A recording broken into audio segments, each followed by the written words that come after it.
Have you heard about the 2018 study that showed half of prenatal vitamins tested had unacceptable levels of heavy metals? No? Well, now you have. I'm Kat, mother of 3 and founder of Ritual, the company making traceability the new standard in the supplement industry. I remember staring at my prenatal vitamins and finding all these things I was trying to avoid: high amounts of heavy metals, synthetic colorants, and unnecessary ingredients. So, at 4 months pregnant, I quit my job and started Ritual because I believe that all women deserve to know what they're putting in their bodies and why. I'm so proud of our prenatal vitamin. The ingredients are 100% traceable, it's third-party tested for microbes and heavy metals, and recently received the Purity Award from the Clean Label Project. You see, we trace like a mother because, let's be honest, no one cares quite like a mother. But don't just take my word for it. Trace for yourself with 25% off at ritual.com/prenatal. The Agile Brand.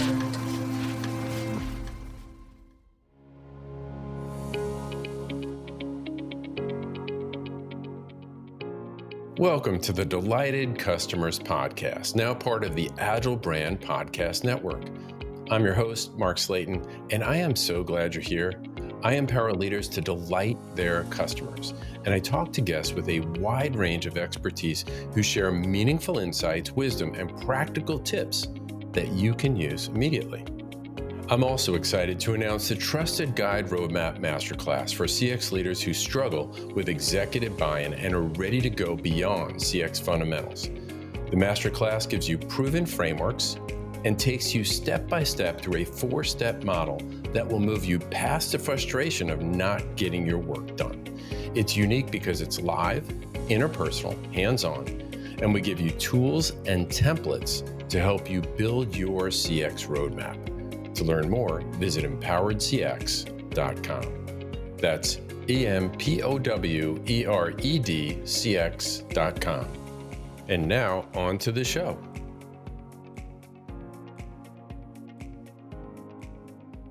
Well, my guest on today's episode of the Delighted Customers Podcast is a very special treat for us.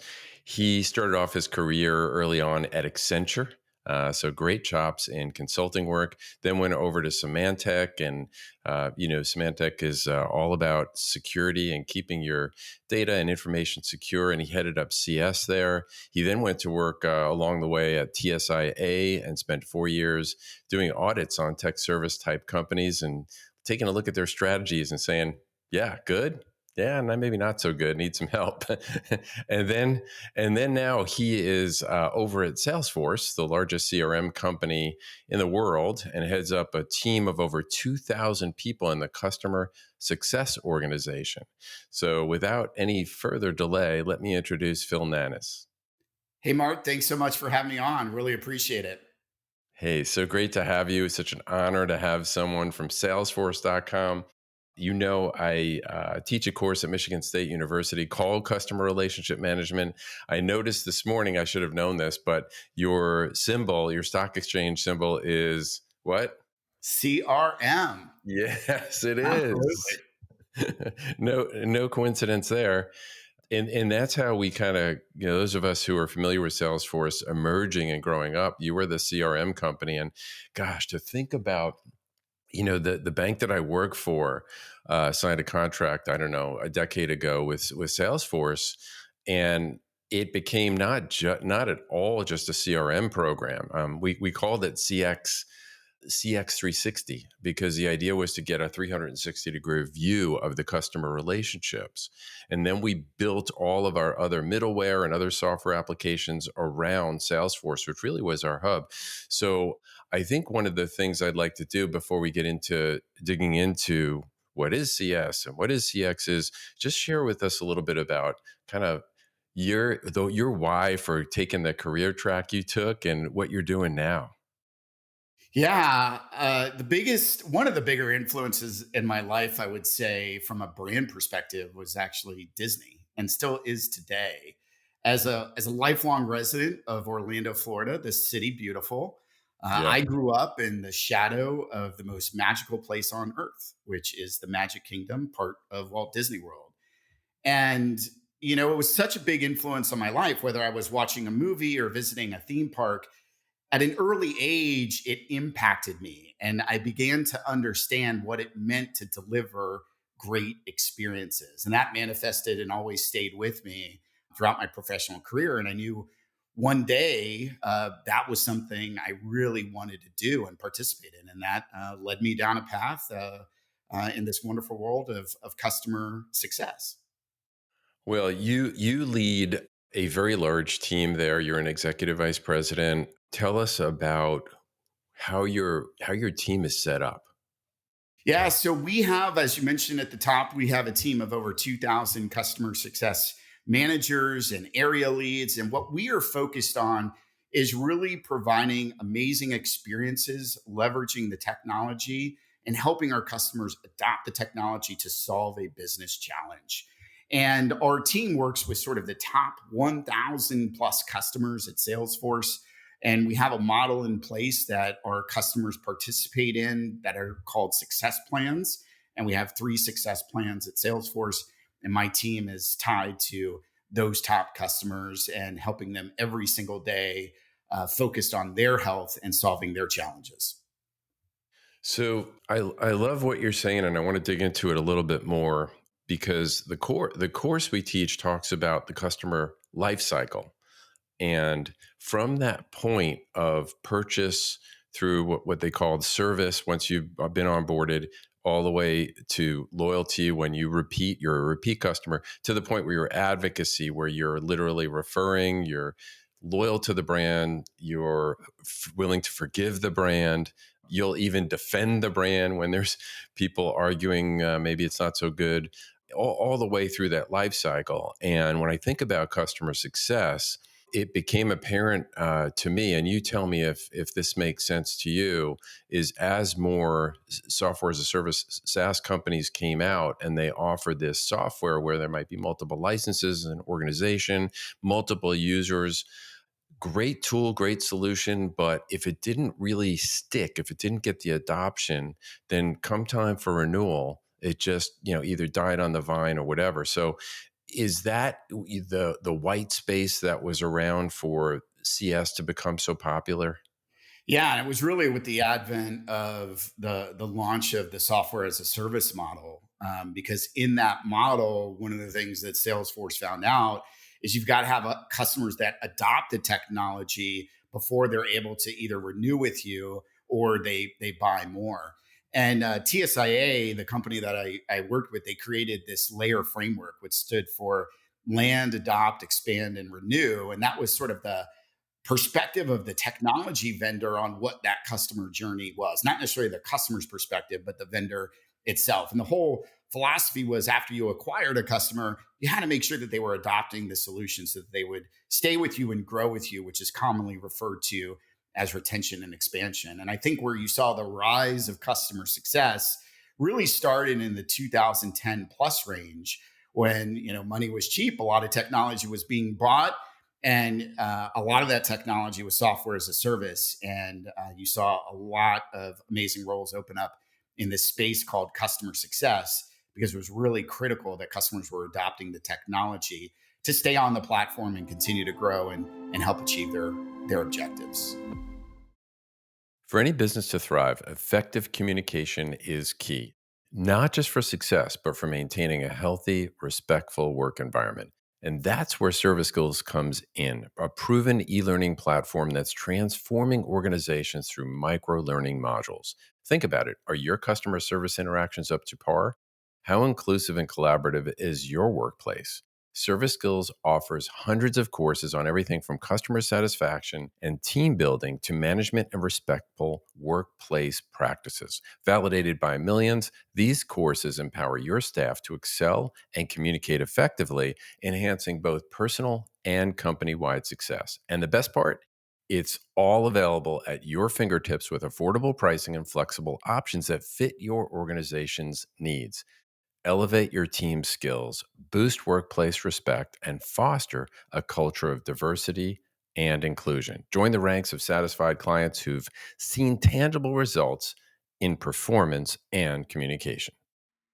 There's a place in the Blue Ridge Mountains where a designated American viticultural area produces wines as unforgettable as the views. To learn more about the crest of the Blue Ridge wine country, click this banner and find your mountain moments in Hendersonville, North Carolina.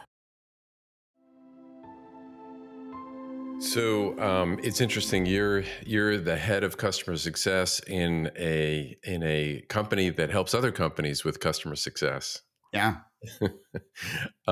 So what are some of the common mistakes that you see companies making as it relates to this CS strategy?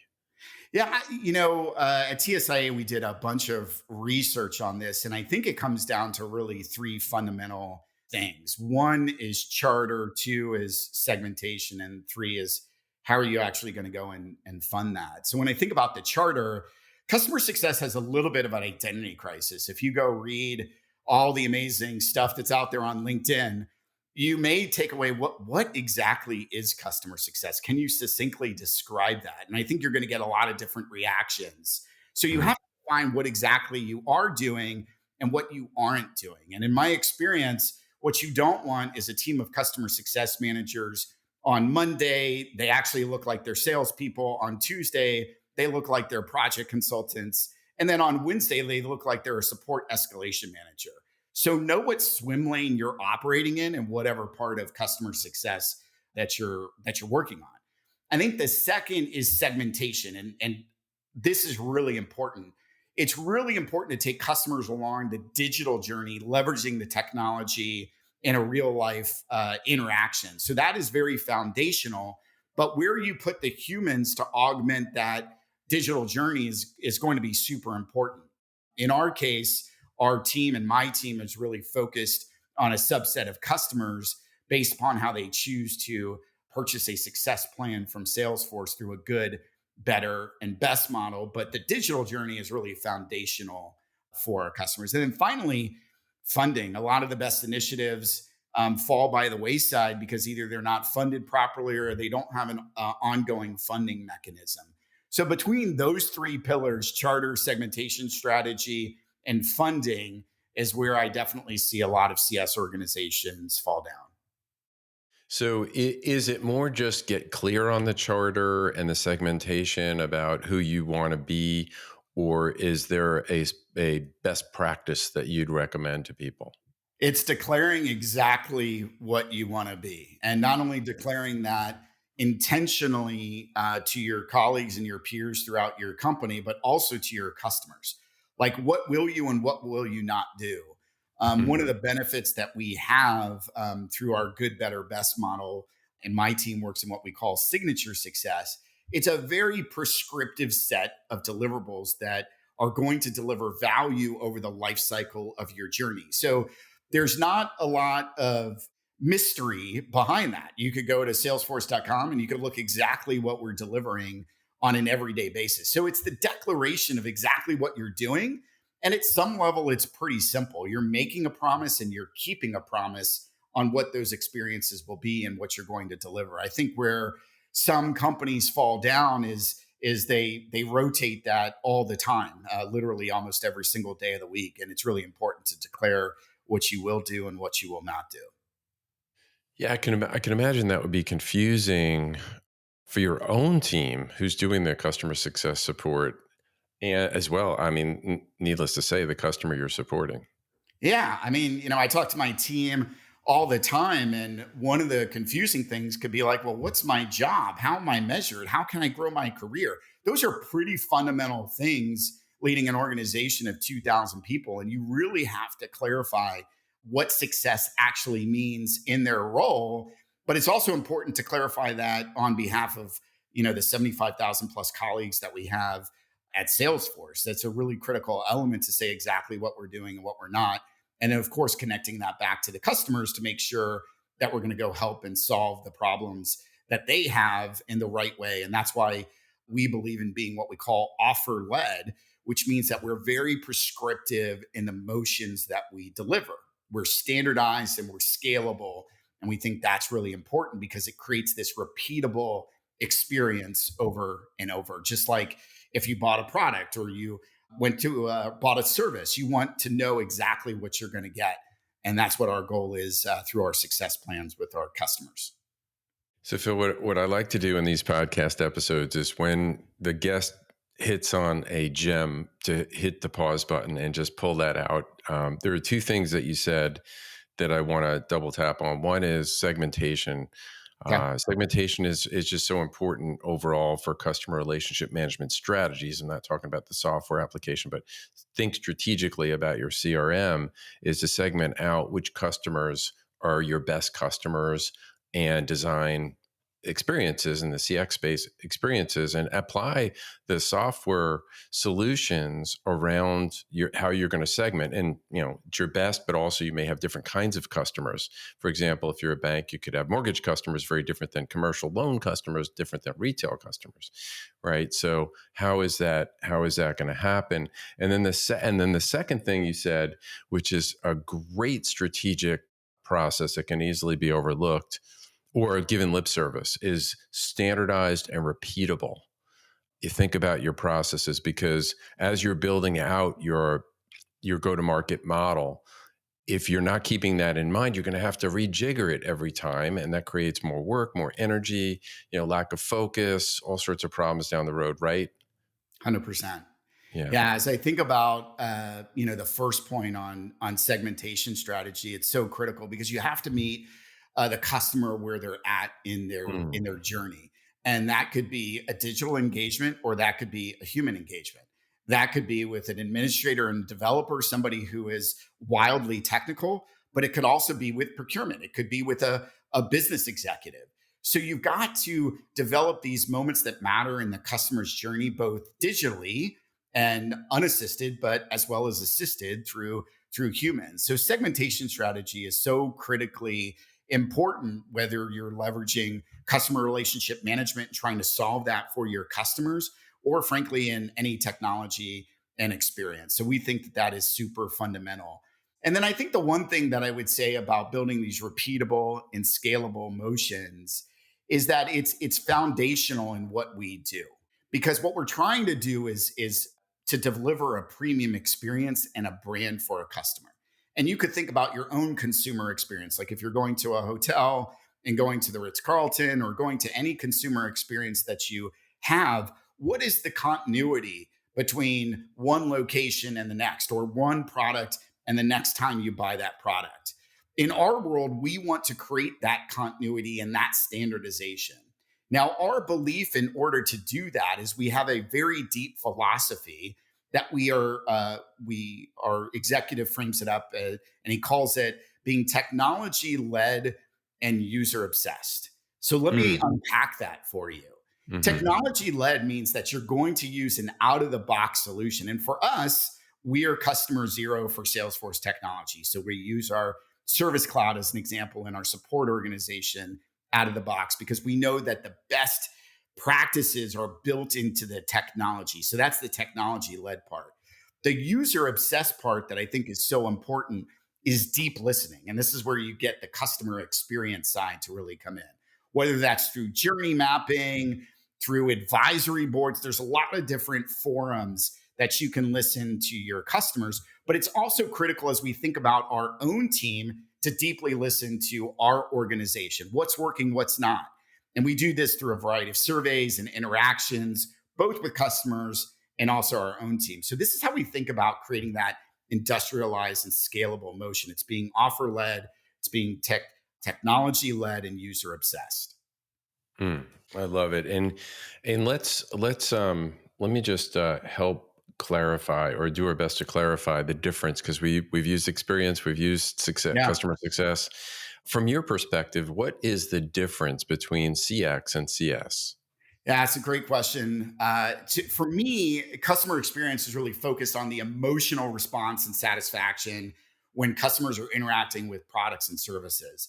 Are they happy? Are they joyful? Are they frustrated? Are they angry? And it's mainly centered around how customers are feeling and their perception of satisfaction. For customer success, it's really about the intersection between the promise of your technology and the customer's business outcome. Now, both of these work in partnership, and they're both really important because, look, you could achieve customer outcomes but have a poor experience. You can also have a great experience and not achieve outcomes. But ultimately, what we want to do is as customers go through their journey with a product or service, you want them to have a fantastic experience, but also achieve what they were trying to do, their business objective, their goal, their outcome. And that's where the intersection you see for customer success and customer experience. Yeah, it is interesting. I use the word emotion when it comes to CX. And years ago, when I first got to the bank that I worked at, we included this in new hire orientation when we did CX Day. It was Gartner's definition, which I'm going to paraphrase here, so forgive me, but it was the perception and feelings that customers have about their interactions with your brand, your employees, your stakeholders, et cetera. And what was interesting about it is not what happens on their journey, it was about how they feel about their experience, about what happened on their journey. Yeah. And I mean, we go back to from the intro, the Disney example. I mean, as a young boy growing up here in Orlando, it was a cast member who interacted with me that made me feel something in that moment that caused me to feel joy, happiness, and I had this magical experience. And I think that's so critical. But I do think you've got to do both. I think you've got to solve business challenges for your customers, especially in the B2B space. But you also have to deliver great experiences as well. Okay, so two questions I have. One is going back to what you said about your business model, your go-to-market model there, which was good, better, best. So for those of us who have not purchased Salesforce or haven't in a long time as a solution for our CRM or our customers or our journeys that we have with customers, trying to nurture them through the customer lifecycle, is the customer success portion of the offering a separate billable line item? Like, have you monetized that aspect of it, or is it just bundled in, to the licensing agreement package? Yeah, the answer is both. So everyone gets a success plan, and the first level is built into the package, and then the next two level are premium levels that you can guide your own experience that customers choose to participate. And it could be as high a touch of experience as needed, because a lot of our Salesforce customers are, betting their entire business. Their whole commerce platform is based upon the Salesforce platform.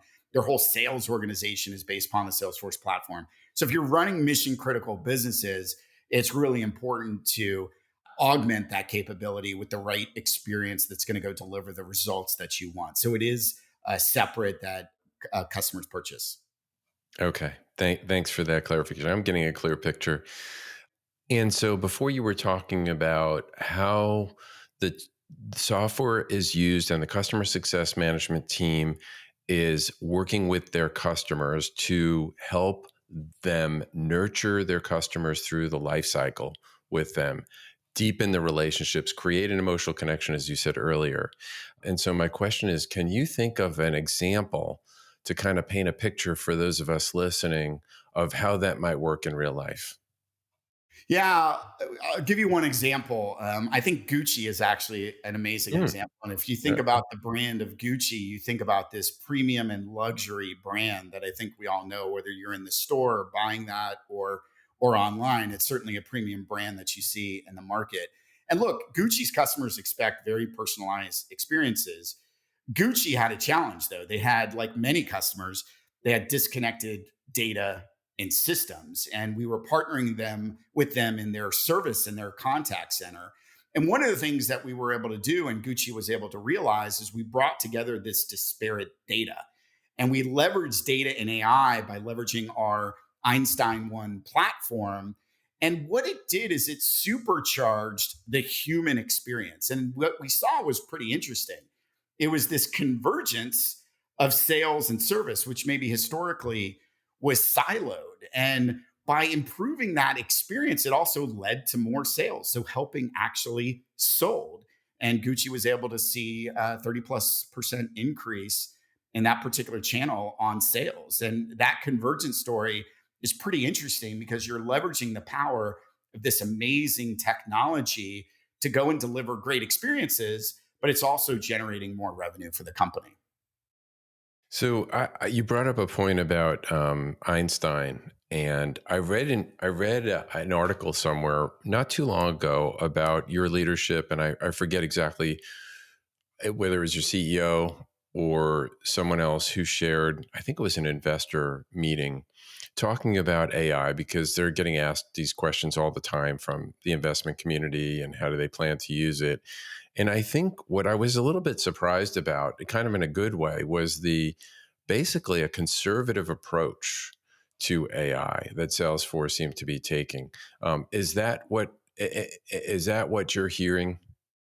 I don't know if I would characterize it as conservative. I'll unpack it maybe for you. Look, we've been doing AI for a long time, for more than a decade. The first big wave of AI was predictive AI, and that is leveraging our Einstein platform, where we would help customers by helping them solve more accurately forecasting a sales opportunity, as an example. So we've been doing that for a long time. I think what we saw on the consumer side, and I certainly saw this with my now 17-year-old son 18 months ago, is this whole wave of generative AI, where he finished his 2 hours of homework in 15 minutes. And I was like, dude, what's going on? And that is where I learned a little bit about ChatGPT. I think all of us maybe have had a moment, which is how do you translate that into the business world? And that's the moment that we're in right now with generative AI. There's a lot of great capabilities that we're delivering to market through our GPT initiatives. I'll give you a couple examples. So we're able to help salespeople by helping generate emails to prospects. We're able to help service agents by doing one-click knowledge creation after they close a case. We're also able to generate case summaries for service agents as well. So we're actively involved in helping our customers in this AI moment. And the Einstein One platform, even today, every single week, it's generating more than 1 trillion predictions for our customers. But we're just at the beginning stages of this phase. And that's maybe where you heard some of that conservative moment. And obviously, I think what you see right now with all the big hardware initiatives, and it's hard to not pick up an article and look at everything that NVIDIA is doing around the chips, that eventually leads to a lot of applications and software in the future. And I think that moment is upon us. And we're starting to see customers really ask some deep and hard questions about AI. And we want to make sure that we're providing a trusted experience, because trust is our number one value. And we think that differentiates us, because customers' data is not our product. So we want to make sure that's a very trusted experience that they can leverage, especially in these really, I mean, you talked about the banking industry. So I think about regulated industries like banking or financial services or even healthcare. And it's really important as we think about AI in the future, is making sure it's grounded in their data and their insights, and they could use that the right way to go solve their challenges. Yeah, thanks for unpacking it. Now that you mentioned it, I remember the word trust. Trust is a big part of what I do in working with CX leaders. And I don't know why I didn't catch that, but that's yeah, when I say conservative, that's what I was thinking of. So I think I also heard the word accuracy, like we don't want to compromise on information that we share that's accurate. Yeah. And I think the last thing anybody wants is their business and their IP and their data to be out in the world of public domain.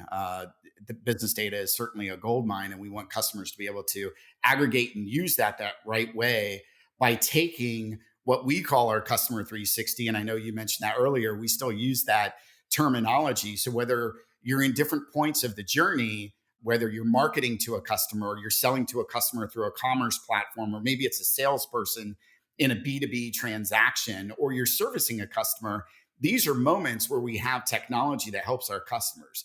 The real question is how do you bring that together using this data and AI moment that we're in to provide those great experiences, but also deliver amazing business results like efficiency and revenue generation? So Salesforce is, and I was around when Salesforce first started and emerged. Salesforce respected as not only the largest but one of the best industry leaders in what you do. And I can't help but marvel at all the cottage industries that have popped up that support Salesforce, help companies implement Salesforce, train on Salesforce, and all these other related like companies that integrate their or other middleware and other software applications with Salesforce. How would you describe Salesforce as being different from your competition? It's a great question. I'm going to give you a few answers. I think it does come back to our core values. And I always think about that. They're more than words on a page if you go to our website. And we have five: it's trust, customer success, innovation, equality, and sustainability. We talked a little bit about trust. Trust is our number one value. It means that we act with transparency, we lead with our ethics, and trust is a super, super critical part of what we're doing with data and AI. We talked about customer success, not only as an organization, but we prioritize our customer success and the success of their customers.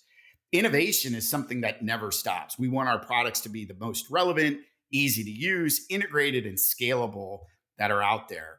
We're also committed to creating a more equal world, and that's why we have equality as a value. And then finally, sustainability, right? That rests on a stable climate, and we want to lead by example by being a net zero company. So that's part of the piece. I also think it's important as you go back to some of the readings that you and your listeners may have done around Salesforce. We introduced the 111 model because we think that business is the greatest platform for change. So what does that actually mean? It means that the company donates 1% of their time through volunteering, 1% of their products, and 1% of their profits. Now, Mark Benioff, our CEO, he always jokes. He goes, "That was easy in the beginning when we didn't have any employees, we didn't have any products, that we didn't have any profits." But today, as a $30+ billion company, it is something that we are committed to, and that's why I think it's so important that business is the greatest platform for change, because we want to enact that in our own communities and partnering with our customers to do so. And then the last thing I'll say that I think is very unique to our model is what I feel is alignment at scale. And we do this through our V2 Mom. There's a blog, any of your listeners can go read it. It was authored by Mark Benioff, our CEO. The V2 Mom stands for vision, values, methods, obstacles, and measures. But ultimately what it does is a living and breathing document so that any of my 75,000 colleagues at Salesforce, we understand what everybody is doing. I can go read anybody's V2 Mom to understand what's top of mind for them. But ultimately, it creates this line of sight and this alignment all the way through the organization. So in summary, I would say it's certainly our values. It's our 111 model, doing well and doing good. And then finally, it's alignment, and we use the V2 Mom for that. And I think those are three things that really does make Salesforce very unique.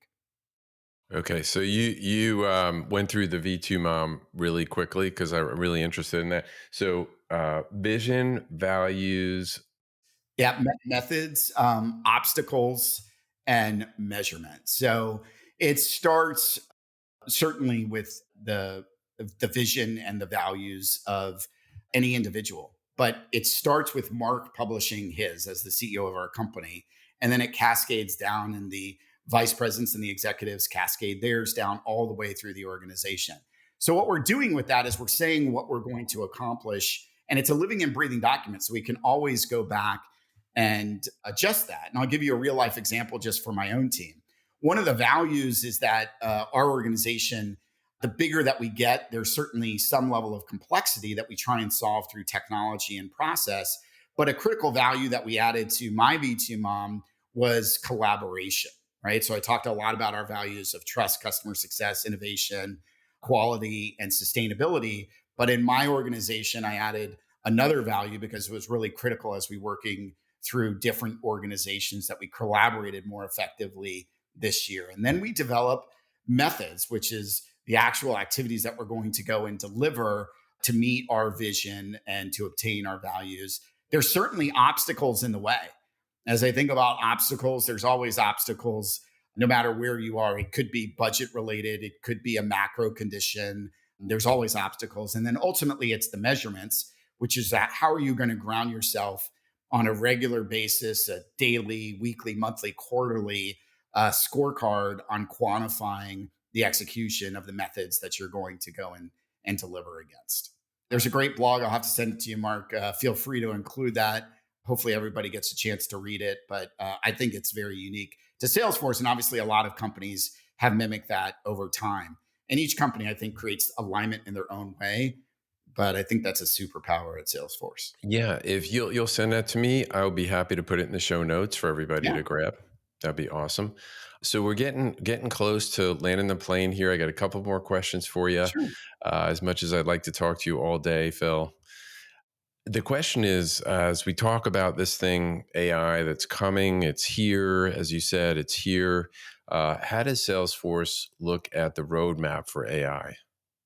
Yeah, I mean, I think from a product standpoint, we have to recognize the moment that we're in, which is this generative state. And we're constantly trying to help augment and supercharge that human experience. We're doing that through our Einstein One platform. We're doing that with trust and we're innovating in the marketplace. So that's really a critical moment, regardless of the technology that you're buying on the customer C360 platform that we've got, whether it's marketing or sales or service. We're trying to create that generative moment that will allow companies to create efficiency and achieve more profits and help improve their experiences. As I think about our own organization, one of the big innovations from last year is we thought differently about some of our metrics.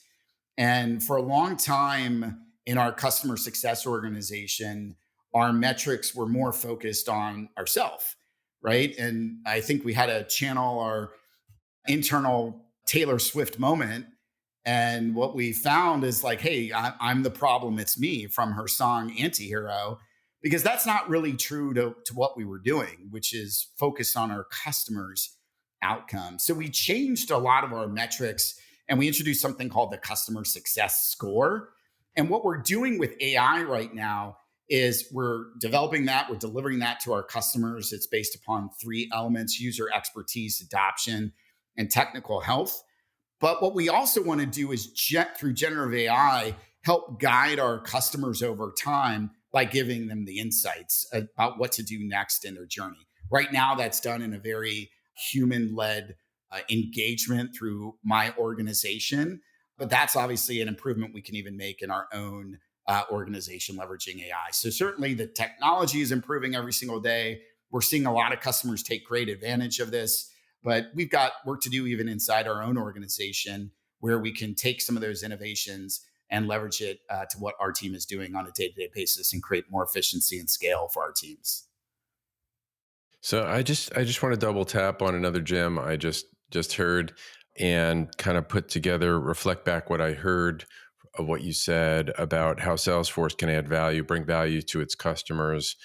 And when you think about really what used to be called just a business review, or we called it a partnership review, which is a periodic check-in with customers to check in, just do that. How are we doing? What's going on in your business? What do you need? How can we be of help? Going to that next level and not just asking questions, but saying, hey, we've got some information for you about you that's not just subjective, but objective based on the data we've collected. And it's here to help tell a story about our relationship together, about how you are and can help your customers better. That's real value, Phil, don't you think? 100%. And I think if you look at a lot of customer success organizations, we could add this one back to some of the mistakes that you've seen. A lot of CS organizations, develop metrics that were more focused on them. And what you want is to make sure it's all about that, meaning the vendor, but you want to make sure it's all about the customer and what's the value. I mean, their customers are buying a solution to meet some business objective. Maybe they want to forecast their sales more accurately. Maybe they want productivity in a certain part of their business. Those are all the right answers for customers as they buy not only our technology, but from technology from any other vendor. The question is how do you create this level of trust and transparency, and how are we doing? Meaning it's a relationship and a partnership with the customer, because oftentimes it's, are you educated the right way? Is your team using the technology in a certain way to go and achieve that outcome. So what we did was we evolved and we developed this customer success score, which is ultimately a benchmark. And it's a gauge of how they're doing relative to using the technology, and are they using the right features to actually achieve what they originally intended to do with the technology. It's a very different view versus more of a internal vendor view. Is the customer going to renew and grow?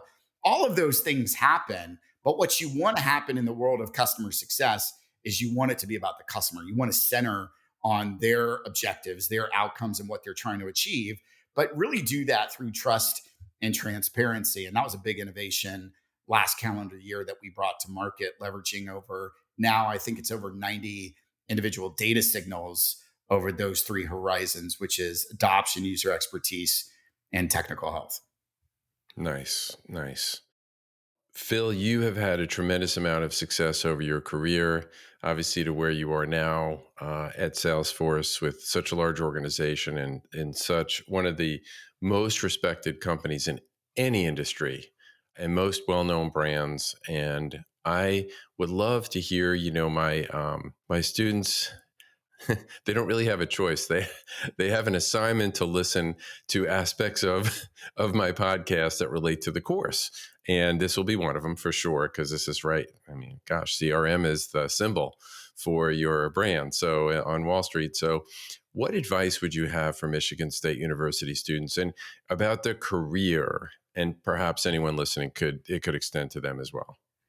I mean, the number one piece of advice is that you spend a lot of time in your career at work. And obviously there's many things outside of work and you have to create a balance. But I think it's really important to spend time deeply understanding what makes you passionate. I told the story earlier of how I found my passion, and I knew it was going to be somewhere in the world of experience, because I love the way that Disney was such an influential brand for me and what that meant. But find what really makes you passionate. And maybe it's technology, maybe it's service, whatever that is the right answer for you. But understand where your personal passions are. I think the best thing can happen is when passion meets opportunity. I think the other thing that I would say is because they are university students, it doesn't end. You should believe in lifelong learning. I want you to stay thirsty and ask a lot of questions and always really learn and lean in, whether it's taking a course, finding a mentor, whether it's a technical skill, a soft skill. You should always be learning. And I think that has always done me well. So those are the two things I would say is find your passion and make sure you're a lifelong learner.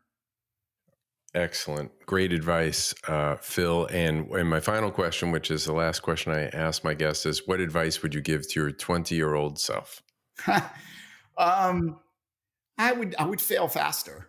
There's a lot of times I think that, I maybe was more cautious, and, life is so amazing and interesting. We live in this amazing moment that we're in, this AI moment. Try things out, like fail fast and learn quicker. I think that is something that would have done me better almost 30 years ago now, that if I would go back in a time machine and do over again. Excellent. Phil, thank you so much. If listeners would like to get a hold of you, what would be the best way to reach out? Yeah, best way, LinkedIn, always open for connections. And that's usually the best way to get a hold of me. Always interested in what's going on out there in the world of customer experience or customer success.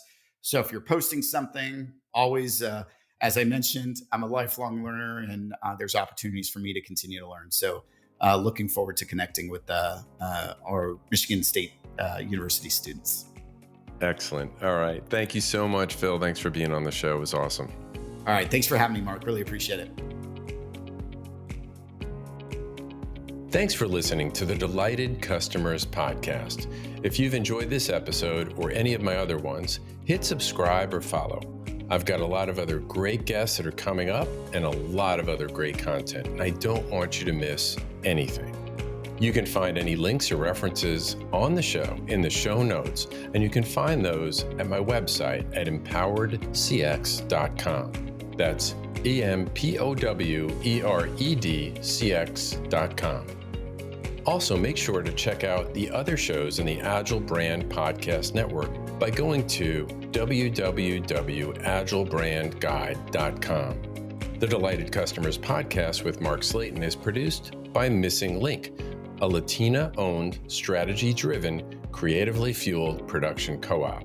From ideation to creation, they craft human connections through intelligent, engaging, and informative content.